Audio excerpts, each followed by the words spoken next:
So like I said, this is part of our student mental health plenary. This part of the presentation is on our NAMI on campus high school programming. Part of the work that I do here at NAMI California is oversee our advocacy, our education, and our community engagement work that we do. NAMI on campus is one of the many programs that we offer designed specifically for high school students. Let's get to the next slide. That'll be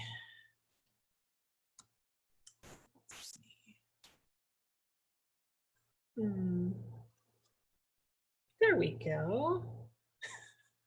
So what is a NAMI on campus high school club, or as we refer to it often as NCHS? They're student-led clubs. They take place, traditionally they've taken place on campus, much like the other clubs that will, be at any given campus, key clubs, student government. This falls in line with any one of those programs. Traditionally has been an on-campus club. But it's really dedicated to creating conversation and awareness about mental health and mental wellness by and for the students. It started as NAMI on campus through NAMI National, which was really sort of carved out for the for the college and community college aged population. And we at NAMI California decided to take that one step further and start to work within. I apologize, my dog is in the room. He's very excited about this presentation. As most of you know, we're balancing kids and dogs and all of the above in this new exciting virtual space. So I apologize for that. So the goals of the NCHS clubs are to create conversation around mental health and mental wellness, making them more acceptable topics of conversation within the student body and on a peer level. We know that high school is hard enough as it is to navigate that space between working out of adolescence and into adulthood. And there's so much pressure on young people today to excel, to fit in, to be part of a specific mold, test scores, getting into college, uncertainty about the future, and for families that are from underserved communities, there's even more stress. We know right now with all of the things happening around issues of social justice, with race and ethnicity, with issues of police brutality, there's just so much happening right now on the landscape. And when you add the current pandemic and the crisis of COVID-19 and what we're seeing as these long-term impacts for young people to be at home and isolated, away from friends, away from their supportive structures. We know that student mental health right now, more than ever, is such a huge topic that we really need to focus on. So these NCHS clubs really can fill the gap now in terms of creating conversation and connection to the student body, both for the students and the administration, but also long-term is an opportunity for there to be more awareness to break down the stigma of mental health and mental illness, to address some of the misconceptions and stereotypes in a safe space that's moderated and formed by the student body. So again, like I said, we talk about why do schools need NCHS, and when you take the current climate off the table and you don't even, bring up COVID-19, we know that no matter what, there's still a need for awareness and conversation around youth mental health. We know that most, mental health conditions develop, between the ages of 14 and 24. We know that 1 in 5 children or adolescents experience a mental health problem during their school years. Additionally, in terms of service and reaching those students, 60% of them don't receive the treatment that they need, and that's due to lack of services, stigma within their peer groups, stigma within certain family backgrounds and cultures and heritages. We know that those that do get help, a lot of them receive help for the first time in a school setting. So schools are really the optimal environment in terms of reaching students who might need additional supports and services, whether it's educational, physical health, and as well as mental health. And this last point here really kind of speaks to what I already have mentioned, is there's so much misinformation about mental health and mental illness. There's a lot of messaging in the media and in movies and TV shows about what mental health is, but really what mental health isn't. You know, we hear this time of year as Halloween approaches, there's a lot of conversations about the types of costumes that, you know, are sold at, you know, some of the, you know, big box stores, you know, sort of the psycho mental health patient and, you know, some of those kinds of costuming get-ups and really what that messaging does in terms of that stigmatizing language. And so the clubs really are a space to learn about mental health. What is mental health? What are the messages, and how do students create conversation between one another to change that narrative and create an environment on campus that's supportive holistically? Hi everyone, my name is Dave Aguilar. I'm a freshman at UC Irvine, and I was the former president of NAMI on Campus High School at my old school, Folsom High. And this is my story. I was born in the Philippines, and we moved to the US when I was 6 years old. We moved around a lot when I was a kid because my mom was a nurse and is a nurse, and she was trying to find better jobs and better opportunities with better benefits to find better lives for her kids and her family, and I love her for that. But the result was that I could never make any friends because we were always moving around, and by the time I had gotten to those schools that I went to, everyone had made their friends, had their groups, and there was no more place for me to fit in. And so I was all alone. On top of that, my dad wasn't the best parent, and he was physically and mentally abusive, and so for the longest time I was stuck in this hole of feeling so sad and worthless, and that lasted until high school. I had heard of NCHS and NAMI around the school and from friends who wanted me to join the club, but honestly, I didn't really care enough. I didn't think that stigma or anxiety or depression even applied to me. And so I didn't care. And it was actually one day when I was going to pick up my psychology textbook from my teacher after school, and there was a NAMI meeting going on at the time, and one of the advisors came up to me and said, "Hey, you should stay. You should grab some hot chocolate. You should listen to the meeting and see what the club is about."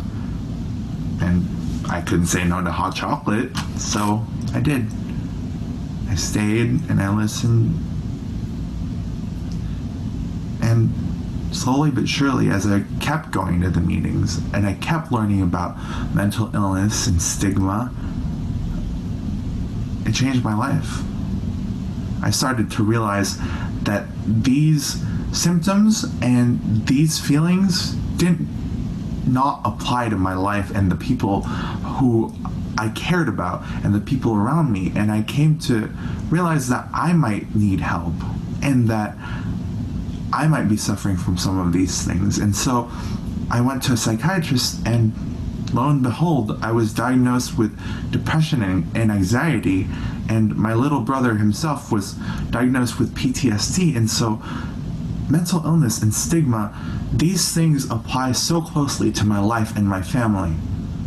And I don't know what I would have done if I hadn't realized that these things were going on in my life. I'm not even sure if I would be here today having the time of my life in college and doing something.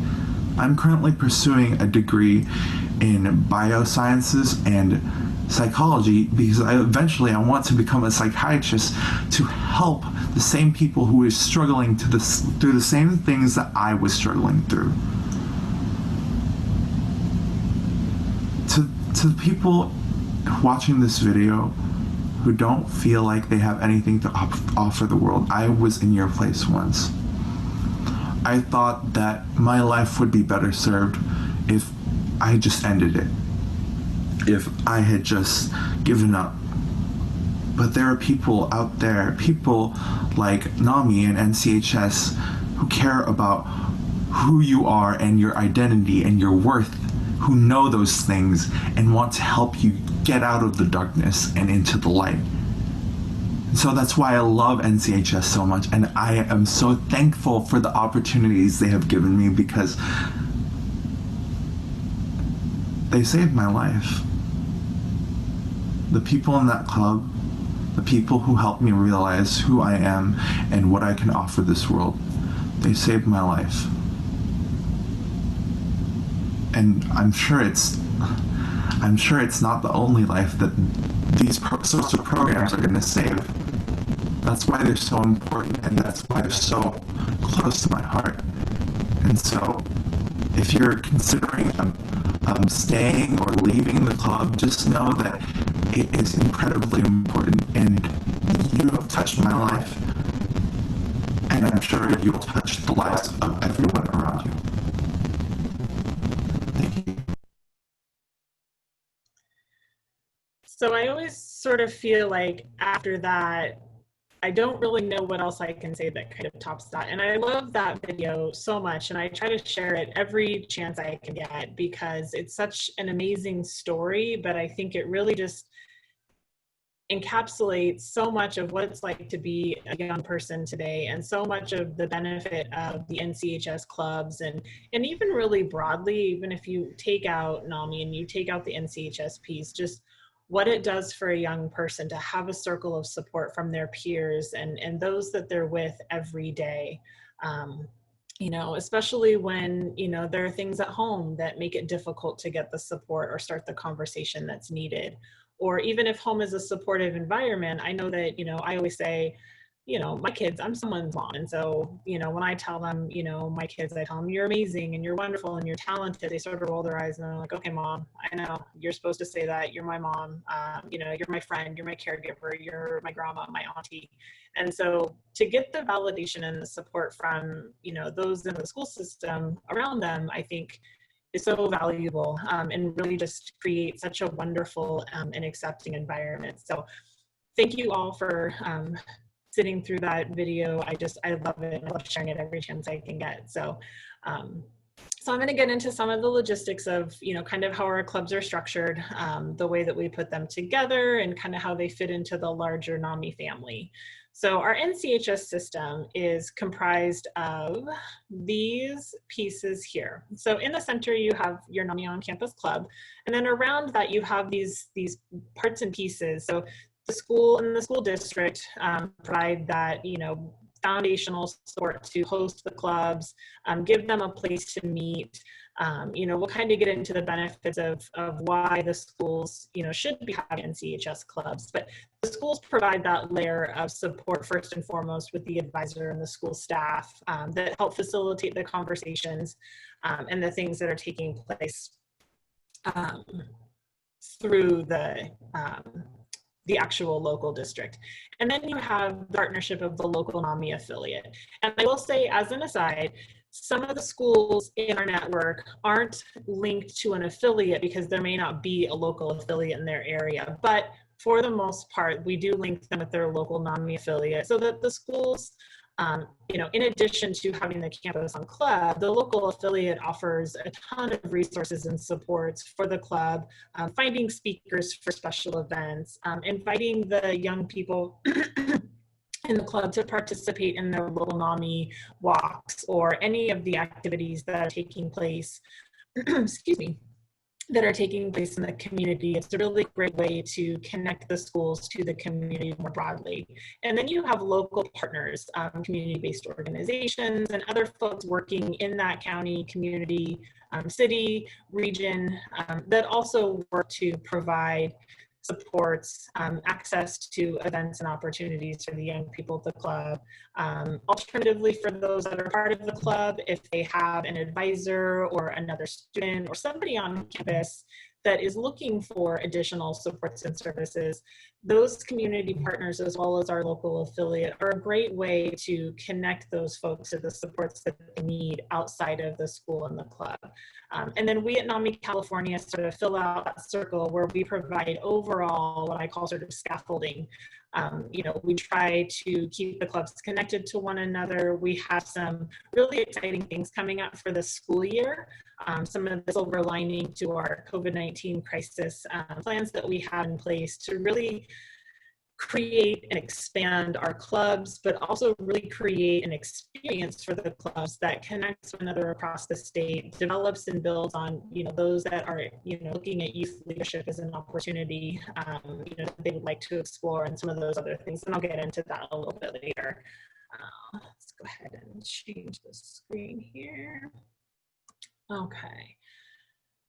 So these are some of the benefits, and I'm not going to read all of them word for word, but really for the students, the benefit to having a club is expanded awareness and conversation around mental health and mental illness. And it's an inclusive space for students to gather together to talk about these things in a way that not only breaks down the stigma within the group, but really builds on some strategies to where they can do that from a student population level. The benefit for the faculty, the staff, and the school broadly is, one, through the networks of the local community partners, the local NAMI affiliate, as well as those of us at NAMI California, the staff and the school district have access to a much larger network of volunteers, resources, supports, so that those who are at the school wanting to provide supports have someone to turn to. Often it's difficult to try to navigate the landscape in a county or a community, and that's where those of us at NAMI California, as well as the local affiliate and our community partners, are willing to step in and try to help carry that load as well. And really, I think, the biggest thing is that it not only creates that inclusive environment, but it's the school, the staff, the teachers, the advisors, who are really demonstrating a commitment to their students' wellness. There's so much of a commitment to their scholastic achievement and the educational benchmarks and, carrying students through that experience in high school. But the other side of that coin is the school is saying, not only do your grades matter and your test scores matter, but you as a person, you matter. And we want to create space for you to talk about the things that you're experiencing, to learn about the things that might be happening to a friend or a loved one. So that demonstration, commitment to youth mental health is, I think one of the things that I love to just make sure I mention every time we talk about these clubs is it's really a great way for the students to feel like they have the support of their, not just their friends, but from the school, their teachers, principals, administrators more broadly. So a few things here just to, kind of remind everybody what NCHS is and isn't is, the club itself is a place to learn about mental health and wellness. It's an inclusive club, a group of young people passionate about creating this environment. And also I would add too that the club is a great way for those students who are looking to build on their leadership skills, who want to be part of advocacy efforts, whether it's locally or at the state level. Students that are interested in learning more about mental health, if they have any plans to go into the mental health field, it's a really great place where they can learn about what mental health is, about diagnoses, about stigma, about policy, about planning, implementation, how the counties work to develop their local plans and supports. But it's also very important to recognize that NCHS is, as a club, not a place for, a student to receive a diagnosis. It's not about providing a support group or a therapy group. Those types of things, if there are students in the clubs and they do need those supports and services, that's where the advisor and the school staff can come in to work with the local affiliate and any community partners to link that student to a more appropriate level of care. So for our NCHS clubs, the only thing that you need to start a club is a group of 4 students and an advisor. We do like that at least 2 of the 4 of those students to be underclassmen so that we don't have just a senior level club that might go away when those students leave school at the end of the year. The adult advisor is that person on campus that's going to take the lead and help the students sort of form their club and get all their paperwork together. The approval of the school principal, and then the approval of the local NAMI affiliate. And that's if it says if applicable, and that's back to my point earlier, is that for the clubs that don't have a local affiliate, that part of it would be bypassed. And who can join NCHS? It's open to all students. You don't have to be a student living with a mental health condition or a mental illness. There really isn't any qualifier other than you want to be there, you want to learn more for either yourself, someone, you know, a friend, a loved one, a family member, or like I said, if the students are interested in mental health and advocacy, if they're looking to develop leadership skills, these are all places that, or these are all things that the NCHS Club can offer to students.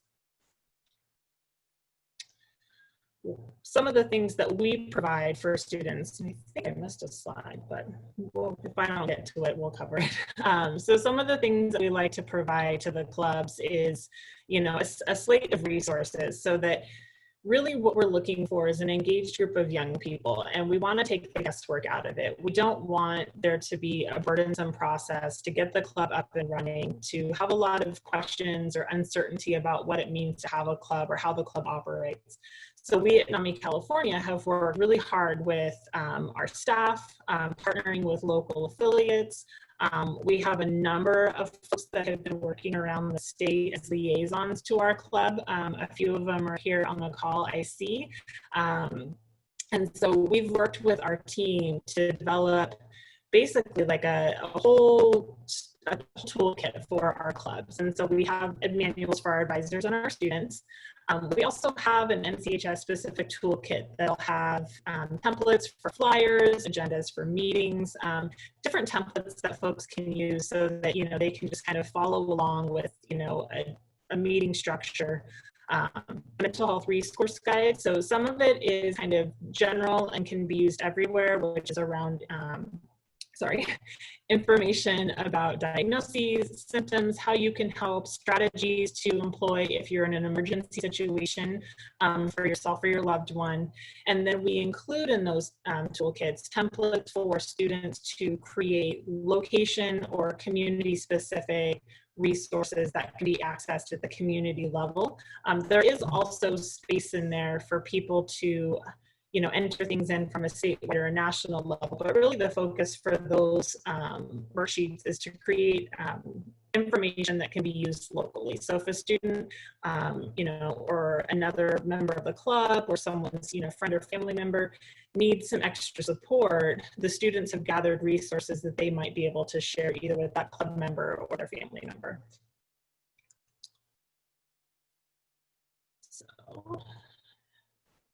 So in addition to some of the sort of logistical and structural supports that we provide, we also work to link the students, schools, and their families to a number of programs that are offered either by NAMI, NAMI California, NAMI National, or some of our other community partners that have focused on youth mental health. So for our NAMI-specific programs, we have Ending the Silence. We also have In Our Own Voice.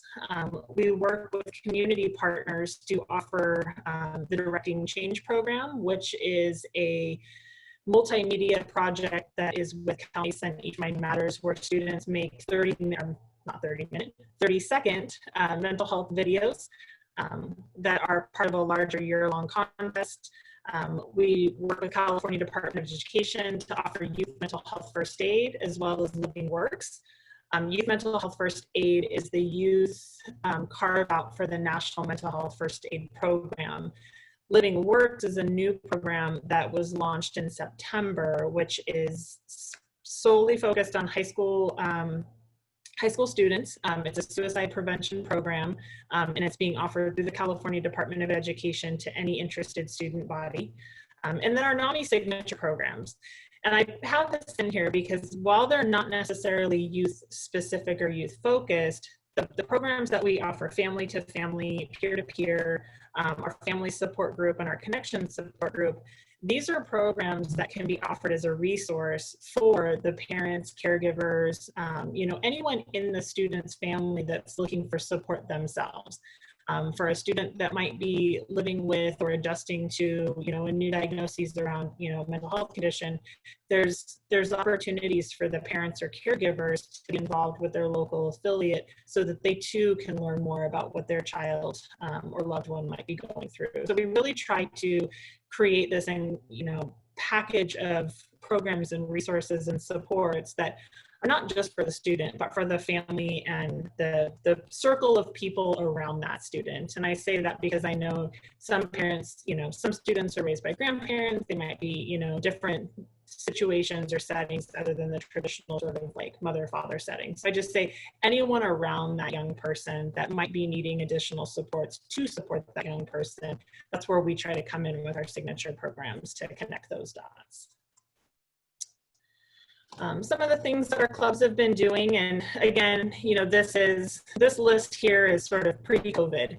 Our clubs were so active, doing so many different amazing things on campus, in their community with their local affiliate. And I really just wanted to highlight some of this here, just to show you kind of the breadth of different things that the clubs are doing. So we had one school, they did an arena day, and they handed out students were coming to do their, materials pickup and things like that, getting their school IDs, and the club was there handing out things to the students, getting them, excited and informed about the club before school had started. A lot of our clubs will organize guest speakers from Each Mind Matters or their local speakers bureau to come and talk to them during club meetings. We do a lot of support for clubs to acknowledge Mental Health Awareness Week, as well as May as Mental Health Month. Handing out green ribbons, stickers, different sort of swag that can be sunglasses, bracelets, things that can be handed out kind of in the quad, during the spirit weeks and things like that. They do a fuzzy socks sale every winter. It's one of the ways that a few of our clubs have done some fundraising. And again, so you see here NAMI walks, program training t-shirts. So there's a lot of different things that the clubs can do to generate awareness of the club, to generate conversation about mental health, to raise money for their club, and to bring in speakers to sort of educate not just the club, but even the student body more broadly. So this slide here, the process to start a club, really just kind of an overall, what to do, what comes next. So I'll go through real briefly. If anyone's interested in starting a club or they'd like more information to hand off to someone who might be interested in starting a club, I have my email address that'll be posted here at the end. So you can get in touch with me. But really the general process to start a club is to start first with an online interest form. This lets us know that there is a group of students out there that are considering starting a club, want more information, and that really sort of activates the process. Once we get that online interest form, our staff will work with those prospective clubs. They'll send them a startup packet. They'll facilitate an introduction to the local affiliate if there is one, and really just kind of get that ball rolling. From there, we will host an online webinar with the club leaders, the advisor, and the local affiliate, just to connect everyone, kind of get on the same page about what things need to be in place to start a club and kind of what the requirements are to maintain and keep a club going. There's an in-person, this says in-person meeting, but right now they've been virtual. And we anticipate too, just as a side note, that all of the things that kind of came to a halt with COVID in terms of our in-person trainings and meetings, right now everything is online. And so we've been working in this virtual space, and I anticipate that through this particular school year and into next school years, that we'll kind of start to have a hybrid. As we're able to go out and sort of roam the earth again, we will, start up in-person meetings and trainings. Right now, everything's virtual, but I do see an opportunity to continue the virtual conversation because that's a really great way to reach those who traditionally haven't been able to be engaged because of a number of barriers. And so the in-person meeting it'll just be a meeting between the local affiliate, and this is so they can get to know one another kind of outside of the paperwork aspect of things. Once they complete their startup packet, they send it to us. We review it, we get everything together, send out all the club manuals and those resources I talked about earlier, and the club is stamped official and ready to go. And so from there, it really kind of kicks off. We hand that baton back to the club and the local affiliate so that they can get rolling with their school and their student body. So one of the things that I had mentioned earlier and I wanted to cover today was kind of what we've been planning for this upcoming school year. You know, as everyone knows, you know, we're in the middle of a international public health pandemic, most of which has all but shut down a lot of our programs, a lot of our trainings, a lot of the ways that we have traditionally connected with folks, not just with NCHS, but a lot of NAMI programs across the board. And we had a big pivot at the, you know, March, April, May, you know, months, looking at how do we get online? How do we support folks in a virtual space when there's so much uncertainty? There was a lot of folks that hadn't been in the online space, what to expect, how to do it. The World Wide Web is kind of a scary place for folks who don't spend a lot of time on it. So there was a lot of concern around protecting the identity of folks in classes and clubs, how to create secure meeting spaces where, you know, there wouldn't be any Zoom bombers. And through that, it gave us an opportunity to really sort of examine our NCHS club model. What we had hoped to do was start off the school year with this robust sort of relaunch of the program. And when we found out that most school districts weren't going back to school in person, we kind of had to pause, reflect, revise, and move on. And so what we're doing right now, actively, what we've been doing through the summer and into these first few months of school is taking some time to really look at the tools and materials that we've developed to not only support NCHS in a virtual online space, but really to look at them more broadly to think about whether or not the materials and the things that we're providing are useful, are supportive to the club, are, you know, in line with something that young people might want to do. I always think about, I have a 16-year-old daughter and I look at things and I think, would she look at that flyer? Would she go to that meeting? Would she look at that manual? Being someone's mom makes me not really cool or in touch with anything that might be fun for a 16-year-old. And so, you know, we've been taking these tools and kind of going through them with, you know, a younger set of eyes. As part of that, we've been talking with our local liaisons, we've been talking with our club advisors, we've been hosting calls with our students, really to get a sense of how they're operating right now in this virtual space and how we can gather those tools, how we can gather those activities and ideas and share them with other clubs that might be struggling to get online as the school year has started. And then through that, we have looked at how do we continue this networking that we've been doing. And so what we're going to do is, one, excuse me, put together a committee of young people, sort of an NCHS leadership committee that's going to help support development or redevelopment of our materials, help us really fine tune our online engagement strategies, think about ways that we can collect information from the clubs, not necessarily paperwork, but more collect information about what they're doing, how to share ideas for events, whether it's all online or for the schools that might be transitioning back to in-person. Really doing this so that it's a youth-focused, youth-led, youth-driven, youth-informed approach. Because we know that that's what works. Someone's mom, not much fun. And so in addition to that, we're gonna start to host quarterly meetings with our clubs. One, because I feel that we at NAMI California, it will help us kind of keep a better finger on the pulse of what's happening in our clubs. We can share that information with all of the clubs, with all of our affiliates, with those that are interested in the program. But more importantly, I think it is an avenue to connect the students across the state. You know, thinking about how we can really create more of an intentional investment in what they're doing, not just within the club, but identify opportunities where we can bring them to these conferences once they're, you know, if they're back in person, how we can create opportunities for them to do advocacy work at the Capitol. Really going as granular as when we have a slate of seniors that are graduating. Is there an opportunity to connect those graduating seniors with a possible NAMI on campus club at the college that they might be going to?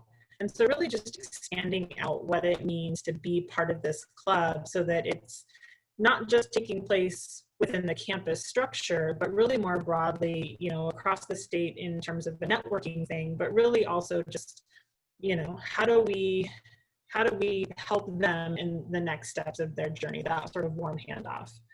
So those are some of the things that are underway for us as we're thinking about next steps for the clubs. So that's it. It's a real like quick and easy presentation, just all on NAMI on Campus. I'm my own moderator today, so I'm going to, let's see. So my contact information is here on the screen. If there's any questions that you had, you know, about the things that I talked about, if you want more information on the clubs, you know, if you're interested, if you are part of one of our local affiliates, and I talked about some materials or supports that you might want to have because you have a club, or you might want to have a club in your area that you want to have access to those, whatever it might be, get in touch with me. I'm happy to help. We also have our regular NAMI on Campus High School email address. So you can use either one of those to find me. I'm looking at some of the questions here, so bear with me. Like I said, I'm my own moderator today, so I'm going to balance out some Q&A and also make sure that I maintain eye contact. We've got, I'm going to go up to the top here. So just some general conversation. And yes, thank you, Ali, for the reminder. Our basics course is a really great program that can be offered to families and caregivers of young people. And so that's there. Oh, sorry. So is there a database of participating schools so I can identify opportunities in my local school district? Yes, Francis, we are working on, so one of the things that we did do this year is look at what is the landscape of our clubs across California. NAMI on Campus has been operating for about, NAMI on Campus High School has been operating in California for about 7 years. And so, you know, I've been with NAMI California for about a year. And one of the things that our team is doing right now is gathering information on every club that's ever been in existence in California, trying to figure out, well, working to figure out, are they active, are they not active, you know, do they need some support to reactivate, you know, what is their status, what can we do to, you know, help support them, especially in this new virtual space. Really just trying to get a landscape, because at one time we've had about 175 clubs, and so not all of them are active right now, not all of them have continued. But we are looking to kind of streamline and get that list so that we can post that for folks that are interested. So I'm going to go back and forth because there are also questions posted on the regular app. So this session is being recorded. All of the sessions for our conference are being recorded, and they'll be made available to everyone at the close of the conference. You know, and if your daughter is interested in creating a club in her high school, if she wants to view the recording today, she can also reach out to me, and I'm more than happy to set aside some time to chat with her. I can also put her in touch with other students that are running clubs. So if she wants to have that sort of club level experience and feedback, we can connect her to those folks as well. So the materials, unfortunately, so a question here is this available in Spanish? So unfortunately, our materials haven't been translated into Spanish yet. However, if a club is operating in their school with Spanish-speaking students, you know, that's a question that I would love to get an answer to see if there are any Spanish-specific clubs. But we are working on getting these materials translated. That was something that came up in one of our student calls, was to have materials in multiple languages. So that is on the radar, something that we do want to work on this year. And then the next question was about plans to develop a manual for NAMI on Campus College. So NAMI on Campus College is overseen by NAMI National.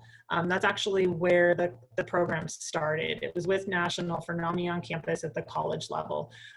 We decided in California a few years ago that, you know, the investment in youth mental health needs to start even earlier, that the prevention and early intervention benefits of student mental wellness was really gaining a lot of traction. And one way to do that was through school clubs. And so NAMI California kind of took the baton to creating a high school-based program that was reflective of the NAMI on campus clubs for college. Right now, and we do have a question in here also, that, you know, are we the only state? And yes, we are the only state right now that is doing NAMI on campus in a high school setting. Also, to piggyback on another here about middle school students, that came up a couple of times through the different calls that we've had. And so there's a few things. So one is we are looking at how this might be adapted to a middle school audience. And two, we're also looking at how we might be able to pilot NAMI on campus high school in other states. We've had some inquiries from a few affiliates in different states that are interested in having NAMI on campus high school at their state as well. And so there are some moving parts with that, some conversations that are taking place as we kind of explore what that would look like. But to both of those questions, yes, they are in process. So let's see, make sure I didn't miss anybody else's questions. We have about 2 minutes left. So there's one last question here. So October is anti-bullying month. 10/20 is Unity Day. Are there any student testimonies on anti-bullying or any resources that can be shared at virtual student meetings this month? And so I would say for that, the person that put the question in there, if you wouldn't mind sending me an email so that I have your contact information, I can put you in touch with some of the students that are hosting some virtual events this month, that they might be able to, if we don't have the resources, I would love to connect you to the clubs that do. Like I said, we're kind of in that process of gathering a lot of information from our existing clubs so that we can reshare it broadly with all of our clubs, including things like this. You know, looking at things like information on anti-bullying, suicide prevention, mental health Matters Month, Mental Illness Awareness Week, you know, all of the different sort of awareness months or campaigns, gathering information so that we can create kind of a subsequent toolkit that is really focused on ideas and activities that could fall into some of those different types of specific awareness months or days. So if you wouldn't mind reaching out to me, I would love to share those resources or connect you with folks that might have something more specific for you.